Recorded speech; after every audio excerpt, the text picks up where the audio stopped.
Anda sedang mendengarkan novel Silat Kitab Kiai Gringsing, Bab 1, Agung Sedayu Terperdaya.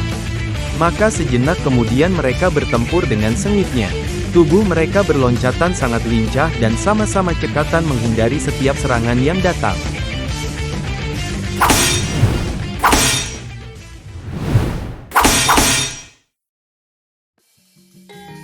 Salah seorang dari mereka sekali-kali terlihat seperti burung Raja Wali yang turun menukik tajam menyambar mangsa dengan garang. Pagerwojo yang sebelumnya memandang rendah kemampuan Sukro menjadi geram dan marah, meskipun kadang-kadang ia mengagumi kehebatan Sukro. Betapa Sukro mampu menahan serangannya yang tidak berhenti mengalir dan sesekali Sukro membuatnya berhati-hati karena sanggup menerobos bagian pertahanannya yang lemah. Bercak darah yang bercampur terlihat berkilat-kilat tertimpa sinar matahari. Perkelahian itu semakin seru dan semakin membahayakan. Lingkaran perkelahian menjadi semakin luas, sementara di tempat lain para pengawal Tanah Perdikan pun tampak mulai mengurangi kegiatannya ketika kerusuhan berada dalam kendali Ki Gede Menoreh dan Prastowo. Mereka telah mengumpulkan teman-teman mereka yang mendapatkan luka. Sebagian dari pengawal bahkan terlihat mulai membantu orang-orang yang kehilangan rumahnya karena terbakar. Panas matahari yang menyengat kulit tidak dirasakan oleh Sukro maupun Pagerwojo. Lalu Pagerwojo menyadari kemampuan Sukro yang luar biasa, akhirnya melapisi pertahanan dengan ilmu kebal yang ia miliki. Oleh karena itu, setiap ujung senjata Sukro yang menembus gulungan pedangnya tidak lagi membuatnya kewalahan. Kulit Pagerwojo telah berubah sekeras besi tebal. Gila, kulitnya benar-benar sekeras baja, desis Sukro dalam hatinya. Pagerwojo menyeringai tajam, kemudian katanya, apakah kau telah bersiap untuk mati? Tidak ada sisa lagi untukku selain menang, Pager Kayu, sahut Sukro seraya memukulkan belatinya pada pergelangan tangan Pagerwojo. Pagerwojo menjadi terperanjat ketika lengannya bergetar dan rasa sedikit pedih merambat di pangkal lengannya. Sebenarnya Sukro memang belum menyentuh kedalaman ilmu yang diajarkan oleh Ki Jaya Raga dan Agung Sedayu. Oleh karena itu ia belum mengerti tentang pusaran tenaga yang berada di lapisan yang lain. Namun ia sering menyaksikan Sekar Mirah berlatih tenaga cadangan lalu diam-diam Sukro memahat setiap gerakan Sekar Mirah dalam benaknya. Lantas ia bergerak surut mendekati seorang pengawal yang berdiri sangat dekat dengan lingkaran perkelahian. Tampak Sukro membisikkan sesuatu pada pengawal itu yang kemudian menganggukkan kepala lalu menyusup keluar dari kerumunan orang-orang yang mengelilingi perkelahian Sukro. Sejenak kemudian Sukro melemparkan senjatanya dan tegak berdiri menghadap Pagerwojo. Kau telah putus asa, berkata Pagerwojo dengan nada menghina. Kemudian ucapnya lagi, kau belum mengenal nama Pagerwojo dan kau pasti mengalami kesusahan pada hari ini meski telah mengemis pertolongan pada kawan-kawanmu. Aku pastikan sekali lagi kau akan menyesal karena memilih Tanah Perdikan sebagai tempat tinggalmu. Bersamaan dengan itu, pengawal Tanah Perdikan telah kembali dan mengulurkan sepasang bambu berukuran pendek. Pagerwojo mengerutkan keningnya melihat Sukro kini bersenjatakan dua bilah bambu yang berukuran tidak terlalu besar atau mungkin seukuran dengan keris berlekuk 13 dot itu. Kemudian ia berteriak, kau akan melawanku dengan bambu?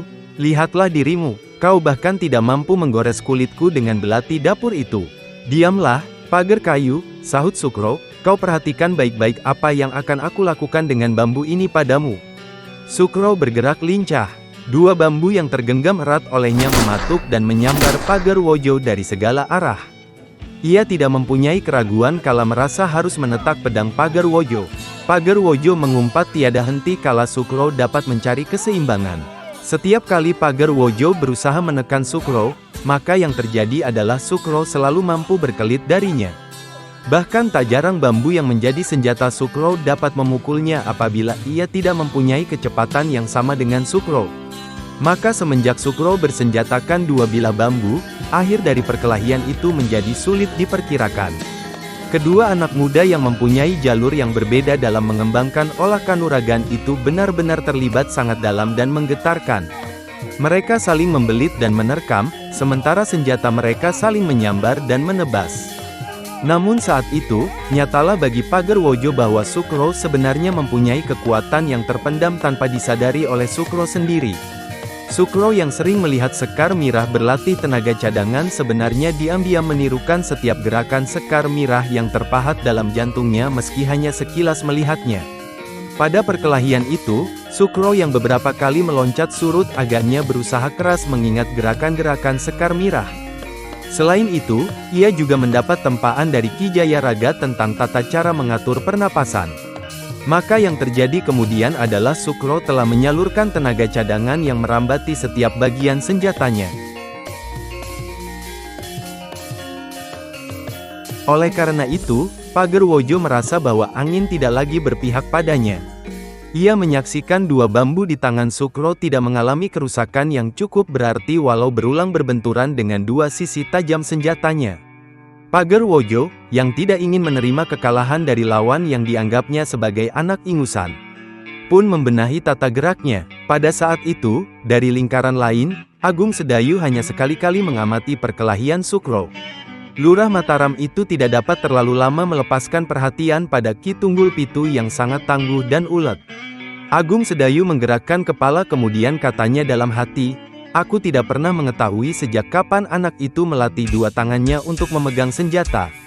Lagi pula aku dan Sekar Mirah belum berjalan jauh bersamanya mengenai tenaga cadangan." Tetapi ia memang tidak mengecewakan orang-orang menoreh.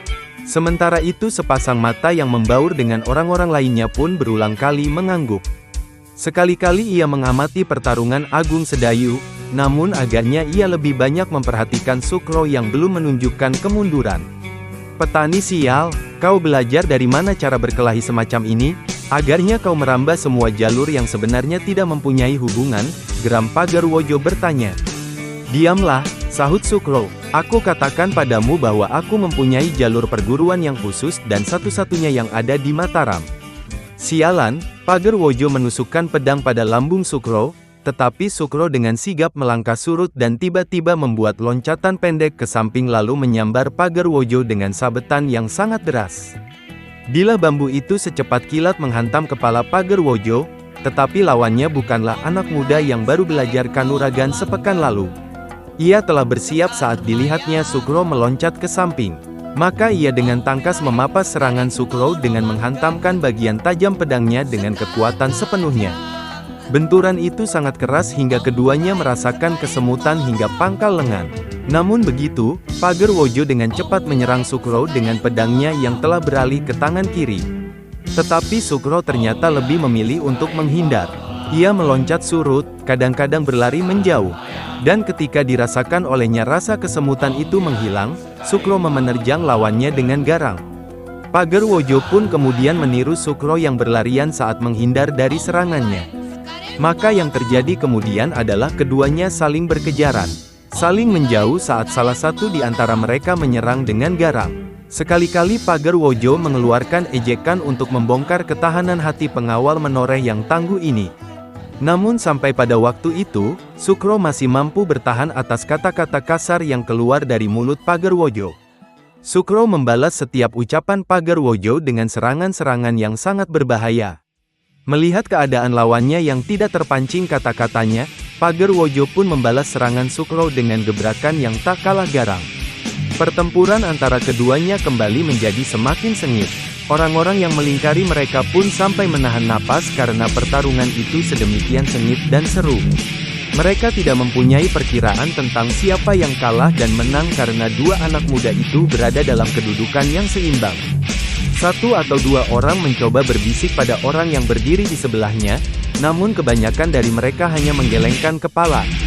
Tetapi orang-orang itu sepakat dalam sebuah pendapat bahwa Sukro memang lebih maju dengan pesat jika dibandingkan 6 bulan sebelumnya. "Aku tidak akan mampu melawannya dengan kemampuannya saat ini," berkata seorang pengawal pada temannya yang menyodorkan bambu pada Sukro. Lalu kawannya membuka mulut dan berkata, "Mungkin kita akan seimbang jika kita bertiga melawan Sukro yang sendirian saja."